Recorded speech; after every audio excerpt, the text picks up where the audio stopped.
Assalamu alaikum everyone, my name is Zoha Iman and I am from BSIT 7th A. My roll number is 032. So in this video we will discuss about a process state और process state life cycle.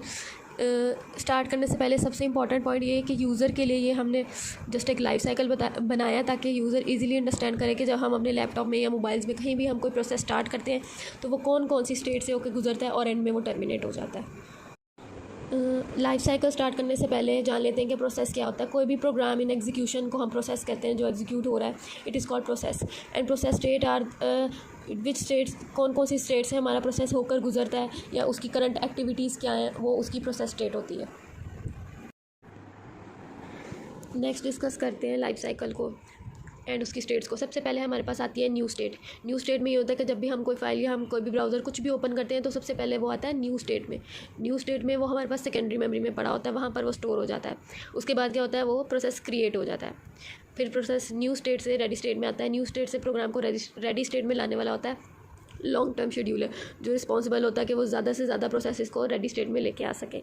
Ready state का मतलब ये होता है कि जो हमारा programme है वो रेडी एग्जीक्यूशन के लिए। रेडी स्टेट के बाद आती है हमारे पास रनिंग स्टेट। रनिंग स्टेट में रेडी स्टेट से रनिंग स्टेट में प्रोसेस को लेके जाने वाला होता है शॉर्ट टर्म शेड्यूलर। इसको हम डिस्पैच भी कहते हैं या फिर शेड्यूलिंग भी कहते हैं, यानी रेडी स्टेट से रनिंग स्टेट में प्रोसेस का आना शेड्यूलिंग होता है। रनिंग स्टेट में होता है कि हमारा प्रोसेस रैम में स्टोर हो जाता है, यानी CPU में उसको मेमोरी एलोकेट हो जाती है। रेडी स्टेट में भी हमारा प्रोग्राम रैम के अंदर यानी मेन मेमोरी में ही स्टोर होता है, लेकिन उसकी लोकेशन चेंज हो जाती है। रनिंग स्टेट में होता है कि CPU मिल गया अब हमारे प्रोग्राम को, अब वो एग्जीक्यूट हो रहा है। उसके बाद एग्जीक्यूट होने के बाद हमारा प्रोसेस जो होता है टर्मिनेट हो जाता है। अब पीछे आते हैं रनिंग स्टेट पे। रनिंग स्टेट पे हमारे पास इंटरप्ट प्रोड्यूस हो सकता है।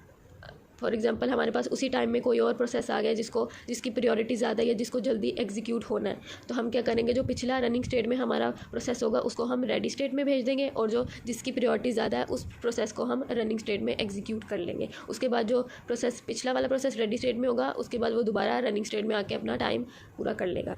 सो वेटिंग स्टेट में हमारा प्रोसेस तब जाता है जब उसको हार्डवेयर एक्सेस करने की ज़रूरत होती है या उसको स्पेशल फाइल रीड करनी होती है, या कि प्रोसेस कह रहा है कि मुझे मॉनिटर को एक्सेस करना है, तो तब हमारा CPU को वेटिंग स्टेट में भेज देता है। वेटिंग स्टेट से हमारा प्रोसेस दोबारा रेडी स्टेट में जाता है और फिर वो दोबारा रनिंग स्टेट से रन होकर टर्मिनेट हो जाता है।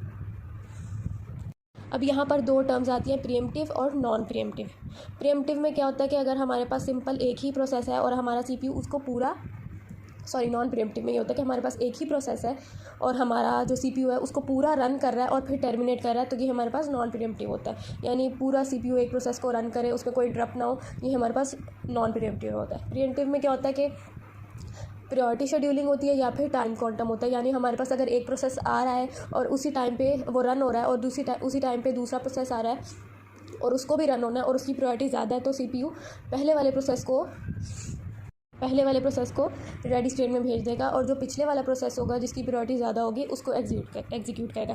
टाइम क्वांटम में ये होता है कि हमारे प्रोसेसेस को स्पेसिफिक टाइम दिया गया होता है कि इतने टाइम में उसने रन होना है, वो टाइम ख़त्म हो जाएगा तो उसके बाद क्या होगा, वो फोर्सफुली उस प्रोसेस को CPU से मेमोरी से निकाल लेगा और दूसरे प्रोसेस को वो जगह एलोकेट कर देगा।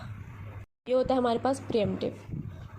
सो हम डिस्कस कर रहे थे सिंपल टास्किंग और मल्टीटास्किंग, ठीक है। सिंगल टास्किंग में यही है कि CPU पूरा प्रोसेस रन करेगा और फिर उसको टर्मिनेट कर देगा। मल्टीटास्किंग के मैंने आपको दो तरीके बताए हैं कि इसमें CPU एक प्रोसेस को रन करेगा, उसी टाइम पर अगर दूसरा आ रहा है तो उसकी प्रायोरिटी ज़्यादा है तो उसको क्या करेगा, रेडी में डाल देगा और नए वाले प्रोसेस को रन करेगा। इसी को प्रायोरिटी शेड्यूलिंग कहते हैं कि जिसकी प्रायोरिटी ज़्यादा होगी उसको पहले रन करेगा, या फिर टाइम क्वांटम के हिसाब से रन करेगा कि जितना टाइम आया उतने टाइम तक उन प्रोसेस को रन करेगा और फिर उनको रेडी में भेजता जाएगा।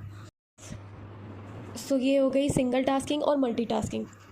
ये काम करती है एक ही CPU पे हम सिंगल टास्किंग भी करते हैं या टास्किंग भी करते हैं। उसके बाद आता है डिस्ट्रीब्यूटेड टास्किंग। इसमें ये होता है कि हमारे पास सिस्टम एक ही होता है लेकिन हमारे पास एक से ज़्यादा CPU इसमें हमारे पास हम प्रोवाइड कर रहे होते हैं। अगर हमारे पास एक से ज़्यादा प्रोसेसेस आ गए हैं तो उनको हम डिस्ट्रीब्यूटेड सिस्टम में इजीली मैनेज कर सकेंगे as compare to single CPU, क्योंकि उसमें हमारे पास लोड पड़ जाएगा CPU पे और उसकी वर्किंग स्लो हो जाएगी। डिस्ट्रीब्यूटेड सिस्टम में ये होगा कि अगर हमारे पास प्रोसेस आया है न्यू से, तो ये न्यू से रेडी स्टेट में जाएगा। उसके बाद जो होगा शॉर्ट टर्म शेड्यूलर उन सबको पैरेलल CPU में लोकेशन एलोकेट करता जाएगा और सारे प्रोसेसेस पैरेलली टर्मिनेट होते जाएंगे रनिंग स्टेट रन होने के बाद। सो इससे ये होगा कि हमारे सारे प्रोसेसेस पैरेलली एग्जीक्यूट होते जाएंगे और CPU पे लोड नहीं पड़ेगा ज़्यादा। So this is all.